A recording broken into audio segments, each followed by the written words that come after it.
नमस्ते दोस्तों। जैसे कि आप जानते हैं कि खाद्य उत्पाद फास्ट मूविंग कंज्यूमेबल गुड्स की कैटेगरी में आते हैं और इनका हमारी देश की जीडीपी में बहुत बड़ा कंट्रीब्यूशन है।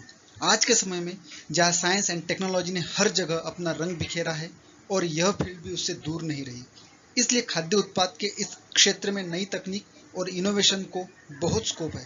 इसलिए बहुत सारी खाद्य उत्पाद की नई नई चीज़ें हमें रोज देखने मिलती है।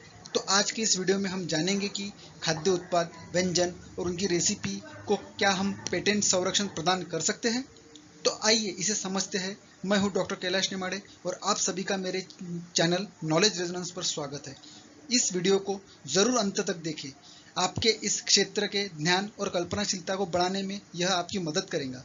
और अभी तक आपने हमारा चैनल सब्सक्राइब नहीं किया है तो प्लीज़ सब्सक्राइब करें। आइए तो शुरू करते हैं।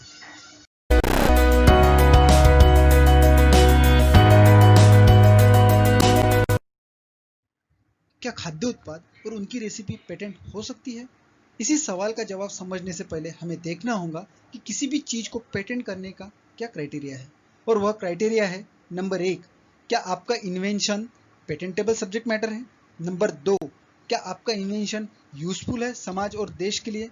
नंबर 3, क्या आपका इन्वेंशन नया है जिसमें कोई इन्वेंटिव स्टेप शामिल है।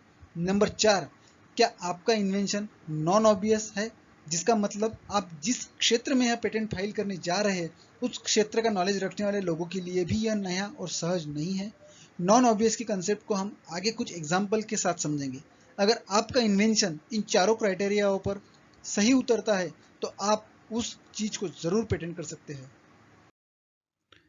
पर दुर्भाग्यवश टिपिकल फूड रेसिपी पेटेंट नहीं हो सकती, क्योंकि यह न्यू, यूनिक और सबसे जरूरी नॉन ऑब्वियस के क्राइटेरिया पर खरा नहीं उतर पाती।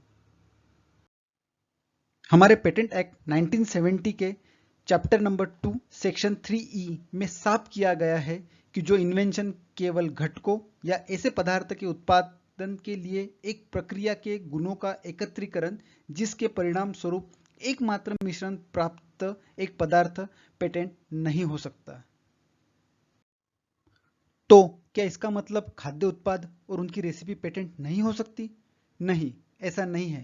फूड प्रोडक्ट और उनकी रेसिपी जरूर पेटेंट हो सकती है, पर कैसे? यह समझने से पहले हमें कुछ एग्जाम्पल्स देखने होंगे जो हमें इसे स्पष्ट रूप से समझने में हमारी मदद करेंगे।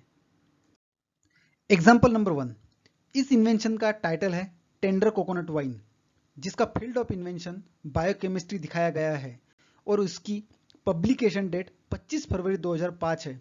यह ब्यूरेज पर फाइल किया हुआ पेटेंट है। इस वीडियो के डिस्क्रिप्शन बॉक्स में इन सभी एग्जाम्पल्स की लिंक दी गई है ताकि आप इसे और डिटेल में समझ सके। एग्जाम्पल नंबर 2, इन्वेंशन का टाइटल है बेवरेज एंड फूड, जिसको ताकसाको इंटरनेशनल कॉर्पोरेशन ने फाइल किया था और इसका फील्ड ऑफ इन्वेंशन है फूड। एग्जाम्पल नंबर 3, जिसका टाइटल है egg food product and method of making and egg food product, जिसकी फील्ड ऑफ इन्वेंशन फूड दिखाई गई है। एग्जाम्पल नंबर 4, इस इन्वेंशन का टाइटल है gluten free fermented infant food baby food using nutri cereals और इसका भी फील्ड ऑफ इन्वेंशन फूड है, जिसे लवली प्रोफेशनल यूनिवर्सिटी ने फाइल किया है।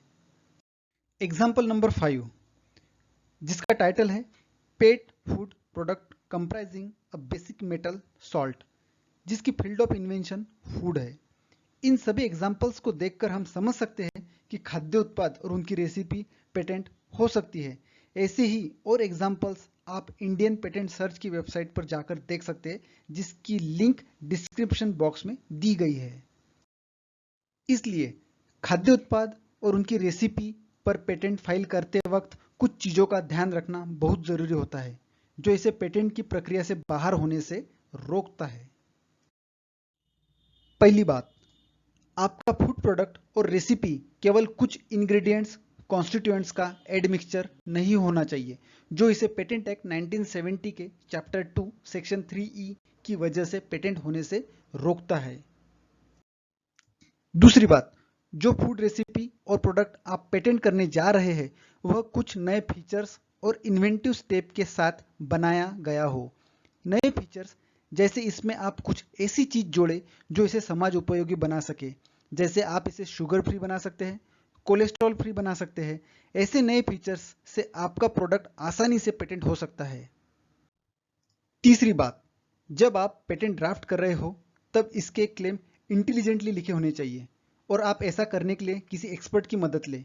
और सबसे ज़रूरी बात, आपका इन्वेंशन जैसे कोई फूड प्रोडक्ट या रेसिपी नॉन ऑब्वियस होनी चाहिए। नॉन ऑब्वियस का अर्थ हमने पहले भी समझा है, आइए हम इसे और एक बार एग्जाम्पल के साथ समझते हैं। जैसे कोई इडली और डोसा बनाने की रेसिपी पेटेंट नहीं कर सकता क्योंकि इसमें जो फर्मेंटेशन की प्रक्रिया होती है वह एक नैसर्गिक प्रक्रिया है जिसमें हमारी बुद्धिमत्ता उपयोग में नहीं आती और इसे कोई भी कर सकता है। पर यदि आप इस फर्मेंटेशन की प्रक्रिया को किसी एंजाइम या किसी केमिकल के द्वारा 8 या 10 घंटों की समय सीमा से 10 मिनट में कर सकते हैं या उससे भी कम समय में कर सकते हैं तो आप जरूर उस केमिकल और उस एंजाइम पर पेटेंट फाइल कर सकते हैं। आई होप आपको हमारा टॉपिक समझ में आया हो।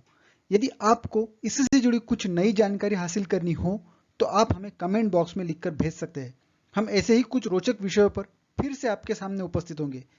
अगर आपने हमारा चैनल अब तक सब्सक्राइब नहीं किया हो तो इसे ज़रूर सब्सक्राइब करें ताकि आप तक हमारे ऐसे ही वीडियो पहुंच सके। धन्यवाद।